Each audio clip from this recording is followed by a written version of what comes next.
The scream tore through the evening air like glass shattering. A young black man stumbled as a police officer shoved him hard against a brick wall, while onlookers froze in silence. The Amara stood nearby, their chest tightening as a slur ripped from the officer's mouth, each syllable burning like acid. A woman gasped, clutching her child's hand, but no one stepped forward. The elder whispered, "Keep your head down," but the Amara could not. Their hands trembled, rage and fear coiled tightly inside. The officer smirked, pressing harder, while laughter from two white bystanders sliced deeper than the shove. The Amara's voice cracked. "Stop, he's done nothing."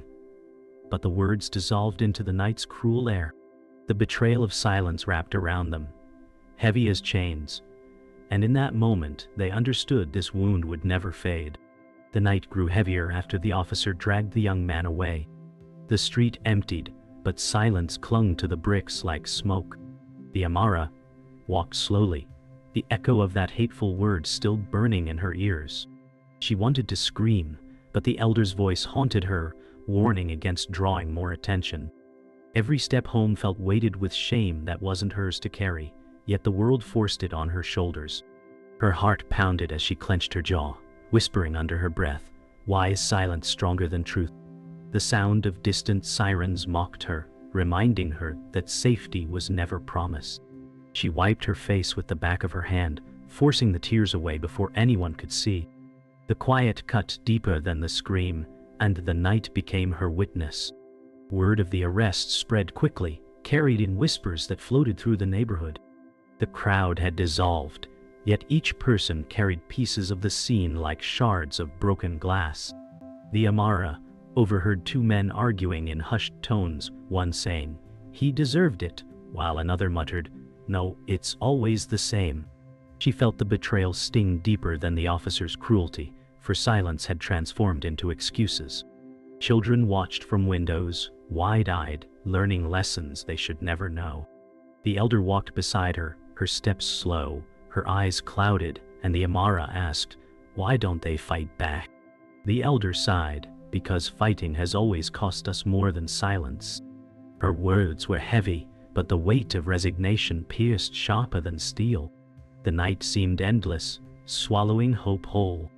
By the time they reached the small apartment, the Amara's body felt hollow. Inside, the air was thick with quiet despair, the walls carrying echoes of too many past nights like this. She sat at the table, fists pressed against her forehead, replaying every detail. The elder brewed tea with shaking hands, her silence a shield she had carried all her life. "You must learn to endure," the elder said softly, but her voice cracked like an old wall breaking apart. The Amara raised her head, her eyes sharp, and whispered, "But endurance feels like surrender." The elder did not answer.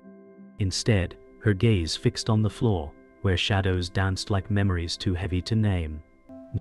The room was dim, the light bulb flickering faintly, making the moments stretch long and unbearable. Later that night, the Amara stepped into her bedroom, darkness wrapping around her like a shroud. She sat on the edge of her bed, staring at the worn family photograph resting on the nightstand.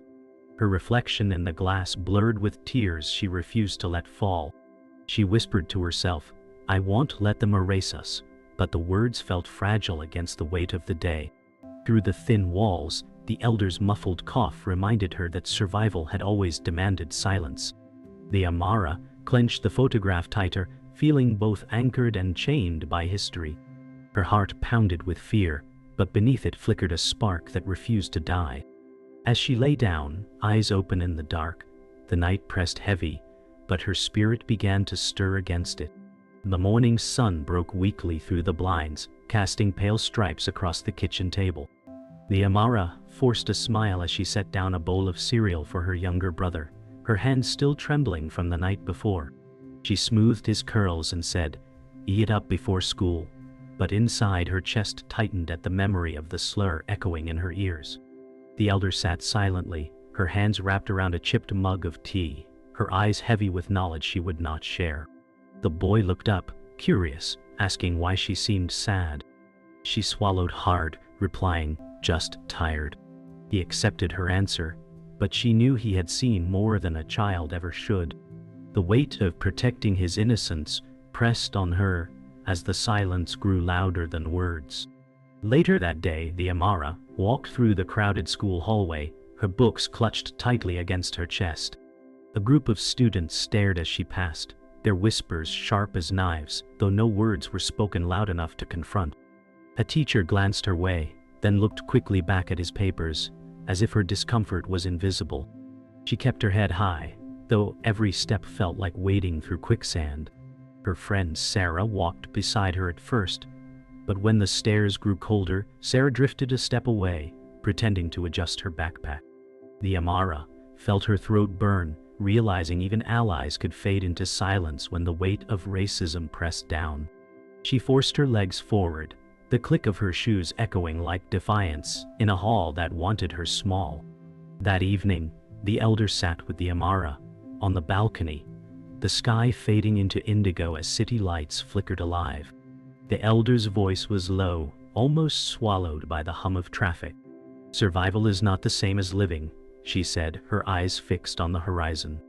The Amara looked at her, confusion and frustration colliding. "So what do we do? Pretend until we disappear?" she asked, her tone trembling with anger. The elder closed her eyes for a moment before replying, "We carry pain quietly because loud pain gets punished." Her words hung heavy, like smoke that refused to clear. The Amara clenched her jaw, unwilling to accept that silence was the only inheritance passed down. The city below moved on, but above, 2 generations sat bound by scars that refused to fade. The next morning, the Amara waited outside the workplace building, nervously clutching her bag. Her supposed friend, a coworker named Daniel, joined her. He smiled faintly, offering casual chatter about the weather, but his eyes avoided hers. She mentioned what had happened the night before, her voice shaking. "You saw it too, right?" Daniel shifted uncomfortably, pretending to check his phone. "Maybe you should just let it go," he muttered. The words struck her like betrayal. The silence she had feared now wearing the face of someone she once trusted. Her chest tightened, and she said softly, "Your silence says everything." He didn't answer, only stepping ahead as the office door opened. The Amara followed, her spirit cracking under the weight of abandonment. That evening, the Amara sat in the living room with her younger brother. The boy tugged at her sleeve, asking softly, "Why did they take him away?" She froze, struggling to find words that would not shatter his innocence. Her lips trembled before she whispered, "Because sometimes the world is unfair." His eyes grew wide, and he asked, "Will they take me too?" Her heart clenched and she pulled him close, wrapping her arms tightly around him.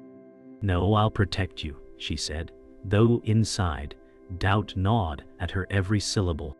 The elder watched from the doorway, her face unreadable, the weight of generations pressing heavy in her silence. The room felt small, but the fear inside it stretched endlessly, reminding them all that safety was a fragile illusion. The Amara stood in the break room at work, clutching her ID badge tightly as her supervisor spoke with a tone soaked in condescension. He accused her of being late, though she had clocked in on time. She wanted to protest, but saw the eyes of coworkers avoiding hers, their silence pressing heavier than his words. "You people never take responsibility," the supervisor muttered, each syllable slicing deeper. Her heart thundered as humiliation rose, but she bit down hard, refusing to give him the satisfaction of tears. She whispered to herself, "This isn't about time." The fluorescent lights above buzzed cruelly, amplifying the unease in her chest. Her spirit rattled, but she stood still, her silence a fragile shield. The walls closed in as injustice tightened its grip on her day. Later, she found Daniel leaning against a vending machine, scrolling his phone. Her voice trembled as she asked, "You saw what happened, right?" He shifted, glancing briefly at her before muttering, "Don't drag me into this." The betrayal stung sharper than the supervisor's cruelty. She whispered, "Your silence makes you part of it," but his eyes darted away, shame hidden behind avoidance. The hallway air felt heavy, like walls pressing in closer. For a moment she hoped he'd speak, but instead he shrugged and walked off, leaving her alone in the stale air. Her chest burned, the realization clear. Silence wasn't just survival for some, it was cowardice. She pressed her back against the cold wall, feeling the sting of abandonment etch itself into her bones. That afternoon, the Amara crossed paths with the supervisor again. He stopped her in the corridor, his voice calm but venom dripping from every word. "Don't think you're special," he said, blocking her way with calculated precision. Her pulse raced, her fists tightening at her sides. She forced herself to hold his gaze, though her body screamed to run. He leaned in closer, his smile sharp, whispering a slur that echoed through her head like a gunshot. She felt rage boil, her breath sharp, but the weight of every watching eye held her still. The corridor stretched endlessly, suffocating, while his shadow towered over her. She whispered under her breath, "You won't break me," though her voice trembled. He smirked, stepping aside, leaving poison in the air behind him. That night, the elder sat in the living room, her face shadowed by the flickering glow of a small lamp. She began to speak of her past, words breaking through silence like stones falling into water. She told of being turned away from jobs because of her skin, of doors slammed in her face, of dreams folded and hidden in drawers she never opened again. The Amara listened, her chest tightening with every word, anger and sorrow threading together inside her. "I learned to swallow pain until it became part of me," the elder whispered. Her voice cracked, her hands trembling. The Amara reached for her hand, saying softly, "I don't want to inherit silence." The elder's eyes filled with unshed tears, but her grip was strong, carrying decades of endurance. Alone later, the Amara stared at the cracked bathroom mirror, her reflection fractured into pieces. She pressed her palms against the sink, breath ragged, as if the weight of injustice bore down from all sides. Her mind echoed with slurs, whispers, betrayals, and her grandmother's wounds. Her identity felt split, who she was, and who the world demanded she be. "Am I breaking?" she whispered to her reflection, her voice raw. The silence offered no answer, only the echo of her despair. She slammed the faucet open, water rushing, trying to drown out the noise in her head. Yet even through the roar, she felt the truth clawing. She was being pressed until something inside would have to crack or erupt. The Amara sat on the floor of her bedroom, papers scattered around her like fallen leaves. She had searched through the elder's trunk, finding letters yellowed with age and heavy with untold history. Her fingers trembled as she read names she had never heard before, men and women whose lives seemed erased. The elder appeared in the doorway, her face pale with recognition. "You weren't meant to see those," she whispered, her voice breaking. The Amara looked up, eyes burning. "Why didn't you tell me?" Silence filled the room like a storm cloud. The letters revealed truths carved in pain. Fathers vanished, mothers silenced, dreams destroyed. The air thickened with tension as secrets long buried began to surface, demanding to be spoken aloud at last. The elder sat heavily at the edge of the bed, her voice carrying the weight of decades. "Your grandfather was taken in chains by men who wore badges," she confessed, her eyes fixed on the floor. The Amara's breath caught as the truth pierced through silence. "I thought he left us," she whispered, realizing lies had masked wounds too deep for words. The elder shook her head slowly. "We were told it was better you never knew. That pain was too heavy for a child." The room quivered with the gravity of truth finally spoken. Tears welled but did not fall. The air felt alive with ghosts, each memory rattling against the walls. History was no longer distant, it was inside her, shaping every wound she carried unknowingly. The Amara stormed outside, night air biting against her skin, letters still clenched in her fist. A figure emerged from the shadows, a man she had seen only in passing, the quiet janitor who lived in the building's basement. His eyes caught hers, full of secrets. "You carry his blood," he said softly, his voice trembling. Confusion rippled through her until his face, lined and weary, reflected too much familiarity. "Who are you?" she demanded, her voice sharp. He stepped closer, lowering his head. "Your father." The words cracked the night wide open. Her breath froze, the world tilting beneath her feet. He had been erased, hidden like shame, yet here he stood. Pain and revelation collided as the truth reshaped everything she thought she knew. Her father's voice cracked as he explained, "I was never gone by choice. They buried me in silence because truth scared them."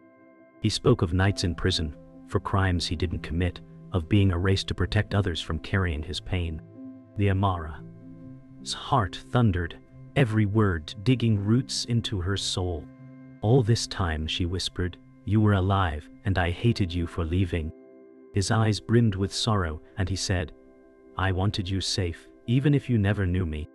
The elder watched from the window above, tears streaking her face. Generations of secrets spilled into the open air, weaving the past and present into one. The Amara trembled, the weight of inherited scars pressing harder than ever. The revelation tore open every scar the Amara had tried to heal. The silence of the past screamed through the night, binding her to wounds older than herself. She fell to her knees, the letters scattering like broken truths across the ground. Her father knelt beside her, his hand hovering but hesitant, as though unsure if he had the right to comfort her. She whispered, "We've been living in lies," her voice trembling with rage and grief. The elder stepped outside, her face etched with decades of pain, whispering, "I thought I was protecting you." The Amara looked between them, tears burning her eyes. "Protection feels like betrayal," she said, her voice breaking. The air quivered with the collision of past and present, leaving all three bound by truths too heavy to escape. The town hall was packed, the air dense with murmurs and hostility. The Amara stood at the podium, her hands gripping the wooden edges, her heart racing. She saw the antagonist smirking in the crowd, arms folded with arrogant ease. Her voice trembled at first, but then grew stronger. "You will not erase us." Gasps rippled through the room, and whispers rose like smoke. The elder sat in the front row, her eyes wide with both fear and pride. The Amara felt the weight of history in her chest and refused to bow. Every gaze burned against her skin, but she stood tall, refusing silence. The room quivered as truth finally cracked open the walls, daring to be spoken aloud where lies once reigned. The antagonist rose from his chair, his voice loud and dripping with disdain. "This is nothing but lies," he declared, sneering as he gestured toward her. Laughter and mutters erupted from a few in the crowd, feeding his arrogance. The Amara's throat tightened, but she stood firm. "Your silence, your cruelty, your denial, this is the poison that has broken families for generations." Her words rang across the hall, sharp as glass. He stepped closer, his eyes narrow, whispering another slur under his breath, daring her to falter. Her body shook, but she met his gaze, unflinching. The hall seemed to freeze in that standoff, the tension alive, daring someone to break. It was no longer a speech, it was war carved in words. From the back of the hall, a voice erupted, fiery, unwavering. It was the voice of Justice, a 35-year-old black woman, stepping forward with authority. "Enough lies," she declared, her tone thunderous. She pointed at the antagonist, eyes blazing. "You've hidden behind silence for too long, but truth has teeth." The crowd stirred, murmurs clashing with shouts, the air thick with conflict. The Amara felt strength surge through her as their voices intertwined. The elder clutched her chest, whispering a prayer of courage. The antagonist scoffed, but his smugness flickered. The voice of Justice's words echoed like strikes of a hammer, breaking open a wall of fear. For the first time, the Amara felt she was not standing alone.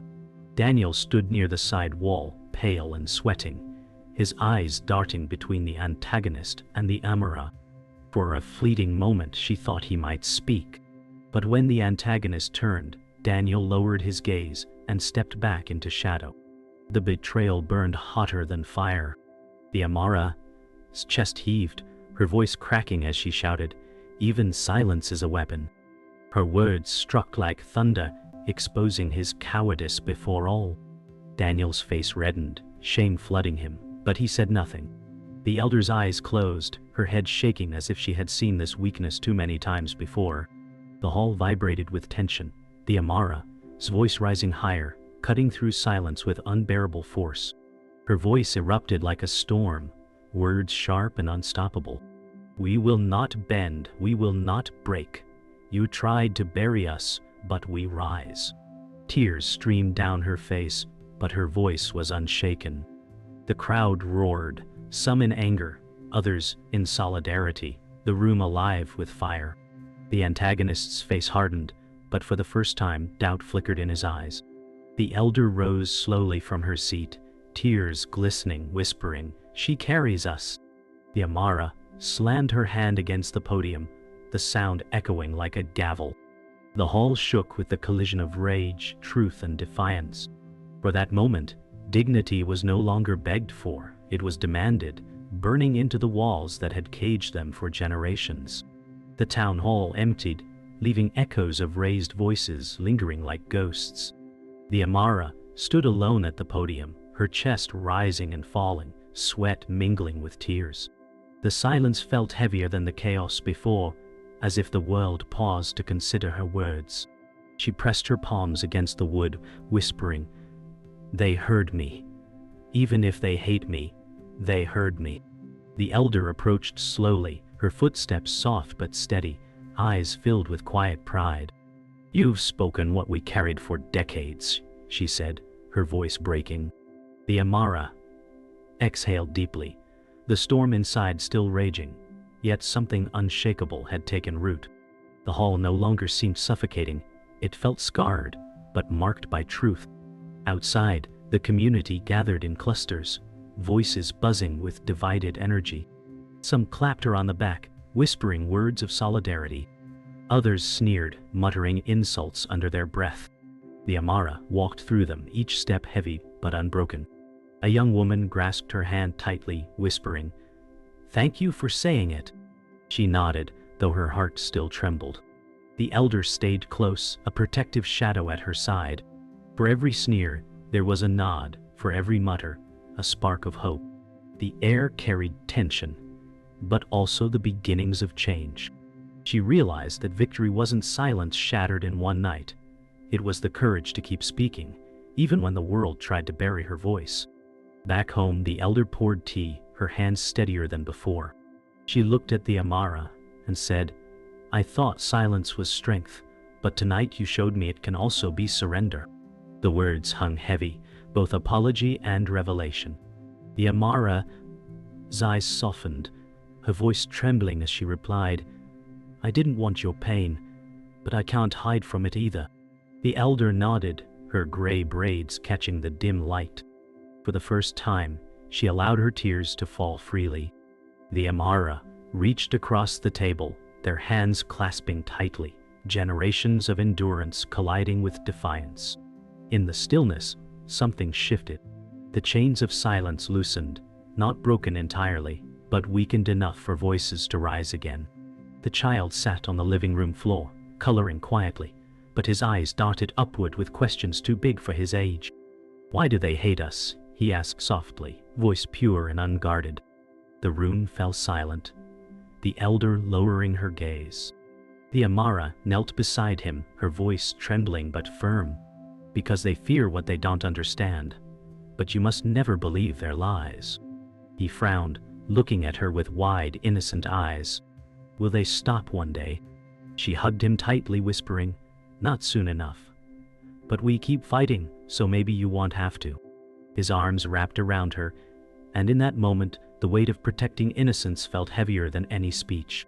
Later that night, the Amara stood by the window, city lights glowing faintly in the distance. She pressed her hand to the glass, her reflection staring back, older than her years. The elder's voice echoed behind her, "You carry us now, but you are not alone." She closed her eyes, feeling the weight of generations yet refusing to bow under it. Her chest rose with steady breath, scarred but unbroken. The child's laughter drifted faintly from the other room, fragile yet pure. She whispered, "I will not let silence win." The night outside was still heavy, but within her, a fire glowed. Tomorrow promised new battles, but tonight she claimed her strength, rooted in truth and defiance. The apartment was silent, except for the hum of the refrigerator and the ticking of the old clock on the wall. The Amara sat cross-legged on the floor, holding a faded family photograph. Her fingers traced the worn edges, lingering on faces she now understood differently. Generations of silence and pain stared back from the image, yet her own reflection in the glass was alive with defiance. The elder entered quietly, her steps soft but weighted with memory. She whispered, "We carried bitterness because no one listened." The Amara's eyes lifted, steady and strong. "Then I will make them listen." The room thickened with quiet resolve, as if even the walls leaned in to witness the birth of change. The next morning the Amara walked down the cracked sidewalk, the air crisp with the first light of dawn. She carried nothing but her bag and her determination, each step echoing louder than the silence around her. Neighbors peeked through curtains, some nodding with respect, others turning away with unease. She didn't falter. Her breath was steady, her chin lifted. The world that once tried to shrink her now felt like a battlefield she refused to abandon. Every step was both farewell and arrival, leaving behind a shell of fear.